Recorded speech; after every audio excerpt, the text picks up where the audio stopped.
A manager at a KFC restaurant in Seymour, Indiana, was arrested Tuesday after police say she was stealing from the restaurant over several months, all while running a marijuana growing operation from her home.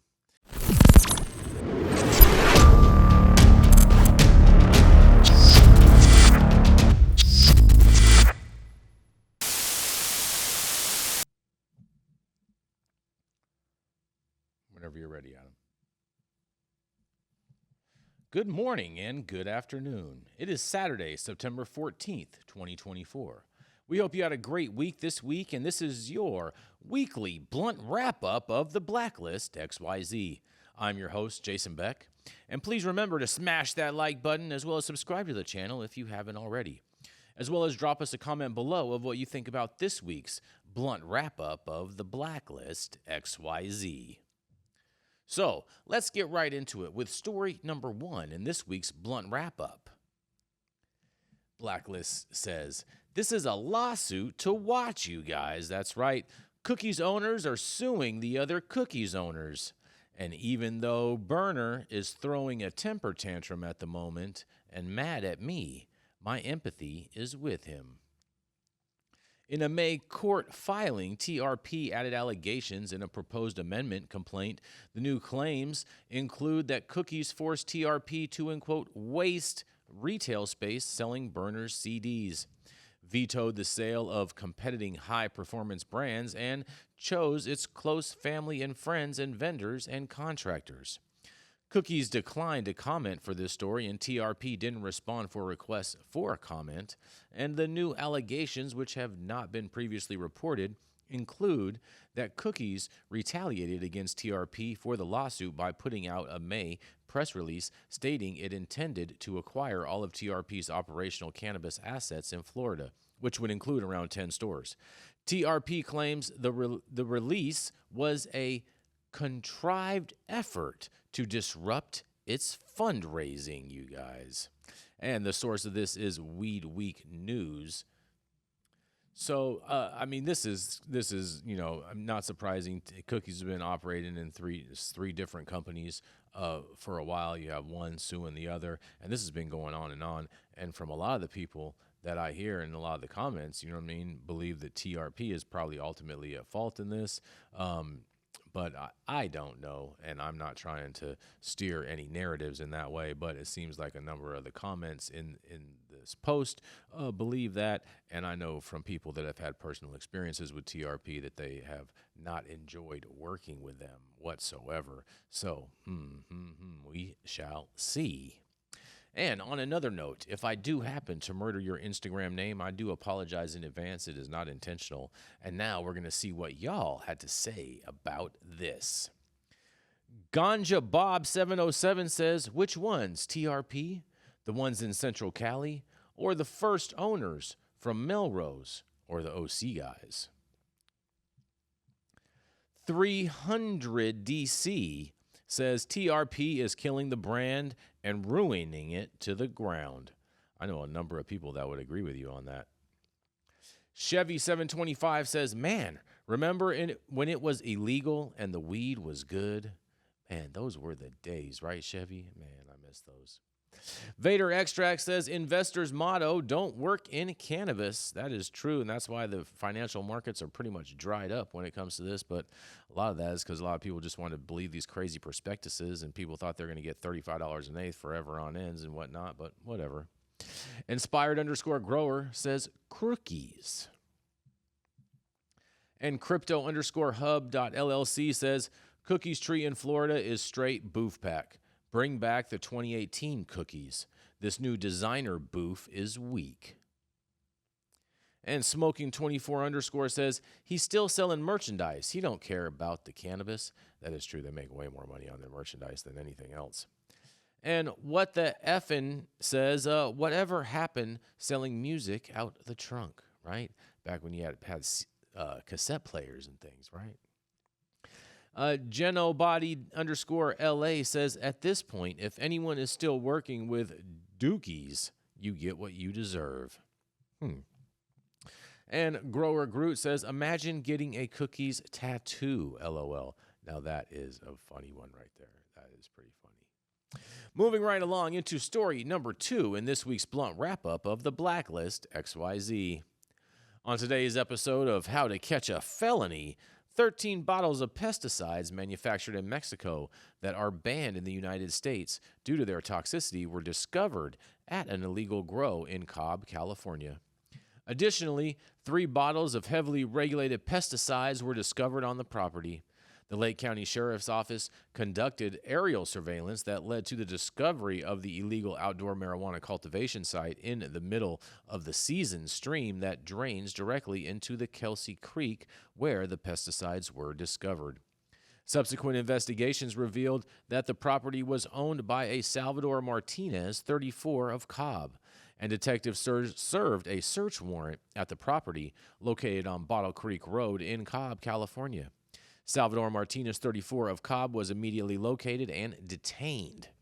During the search, detectives discovered 3 firearms, $20,000 in cash, and over 100 large marijuana plants growing in the middle of a natural drainage area that feeds directly into Kelsey Creek. Detectives also seized an AR-style rifle with no serial number, commonly referred to as a ghost gun, and along with 35 pounds of processed and packaged marijuana buds and 89 additional marijuana plants. 2 additional suspects, Lorendo Martinez Franco, 18, of Kelseyville, and Leonardo Martinez Campos, 48, of Kelseyville, were arrested after arriving at the property to tend to the marijuana plants. All 3 individuals were arrested and transported to the Hill Road Correctional Facility on charges related to felony marijuana cultivation with environmental crimes and possession of marijuana for sale. And the source of this is mendofever.com, you guys. Man, oh man, you know, the pesticide thing is really just out of control. These people are totally damaging the environment. I'm really not for it. But at the same time, pesticides have been being used on cannabis plants for a long time, and now with the access of the internet and people being able to purchase things from all across different places and whatnot, it's a lot easier to get these chemicals now than it even was before. Before, you'd have to go to certain places, you'd end up getting your name put on a list, you need an ID to buy a lot of things, and now you just buy it on the internet, have it shipped to your door, and boom, it's there.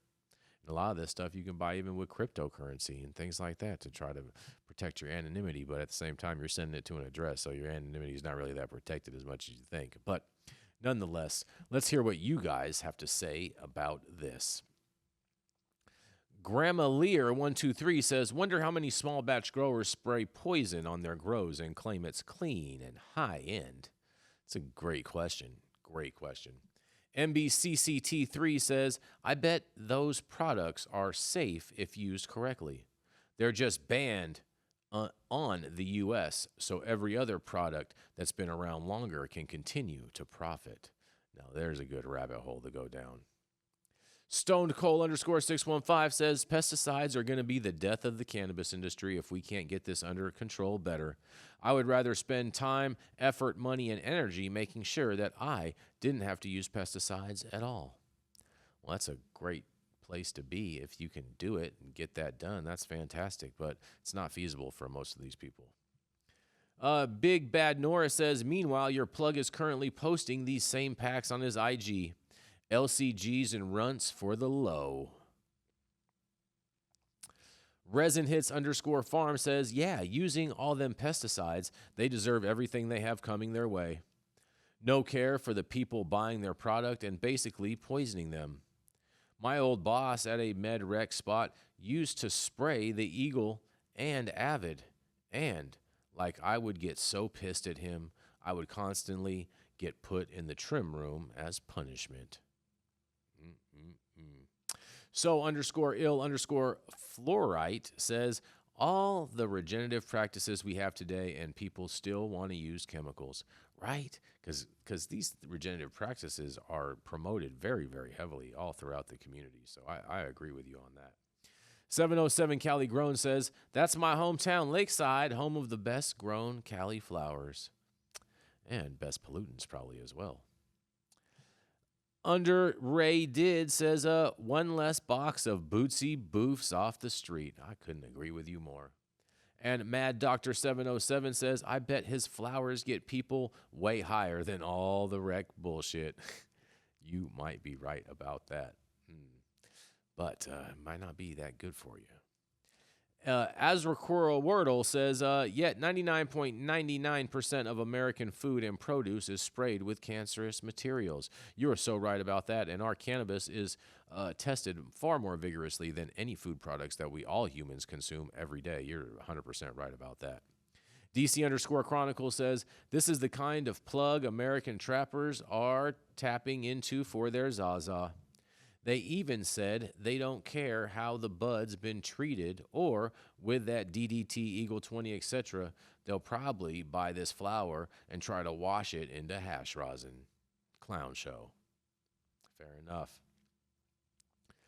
Dem About That Dollar says, am I the only one who gets slightly happy when these inorganic PGR farms get busted? Nothing but a bunch of scandalous-ass growers who just put anything in weed for a profit. Fair point. And super nobody says, damn, where will I get my $300 units now? I think you're being overcharged for $300 personally, but nonetheless. I'm a Mess Beat says, super dense outdoor nugs is not it. Good point. And Organic Brian, shout out Organic Brian. Hope you're doing well, buddy. He says, know your farmer. That is so true. You should definitely know your farmer. I'm totally in agreement about that, you guys. And rolling right along into our third story of the day in this week's blunt wrap-up of the Blacklist XYZ. Coming out of Jackson County, Indiana, from Wave. A manager at a KFC restaurant in Seymour, Indiana, was arrested Tuesday after police say she was stealing from the restaurant over several months, all while running a marijuana growing operation from her home. Seymour police say Amy J. Brooks, 40, of Seymour, is charged with felony theft, neglect of a dependent, maintaining a common nuisance, possession of marijuana, and possession of drug paraphernalia. According to police, Brooks was reported last week by other managers at KFC who claimed that she had been taking money from the store.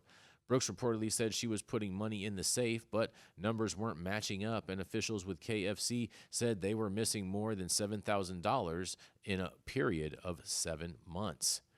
With the information collected, police went to Brooks' home to question her on Tuesday, and officers said they noticed the smell of marijuana coming from the home and got permission for a search warrant.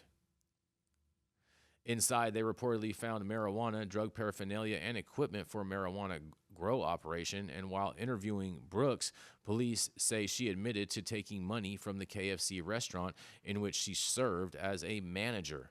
Brooks was arrested on several felony charges and booked at the Jackson County Jail. Brooks was notably charged with neglect of a dependent child, but the child in question was not mentioned in the police department's release. Seymour police say other suspects may be charged in the near future, you guys. Well, it doesn't say anything that she was selling weed out of the KFC. It just sounds like she was stealing money from the KFC. From the reports of this, I would have had a lot more respect for this lady if she would have been slanging out of the KFC and just dropping little bags and people little wing orders and whatnot. I think that would have been the best. And, you know, other than that, this is just a story of another lady caught trapping at her home but got caught up because she was stealing from her job, which you should not do. That is stupid, you guys. But nonetheless, let's see what you guys had to say, because a lot of you guys thought this lady was amazing. Extraction_King_Michigan says, in Indiana, she is cooked. They are still throwing the book at you for weed, especially in Steuben County. Maddie's Jacob says, bet she was the best boss to work for. I don't know. She could have been really terrible. She could have been trying to frame you as the employee for the money that she was stealing. Who knows? Grateful Dead or Alive says, if you're driving through Jackson County, hang up the phone. Fair point. Don't get caught doing that. 2_Favorito_Sicario says, she the GOAT if you ask me. See what I was saying? Told you. Cybertribe_Record SF says, so funny. If the giant pigs that own these places actually paid people properly, this would not happen. Such is this country. Or she could have just been greedy and would have done it anyway. It doesn't really matter. You know what I mean? I don't get that one, but whatever. Everyone's got their own opinions. 70 Rizzo says her grown-up ass was a Mars Hydro LED in her bedroom closet. USmuggle.co says both hands in the cookie jars. That's right. Got caught. Big time. _Lofty_ says, y'all saying free her, but she's neglecting her kid when she should be taking care of them with all that money she's bringing in. Or thieving in, you should say.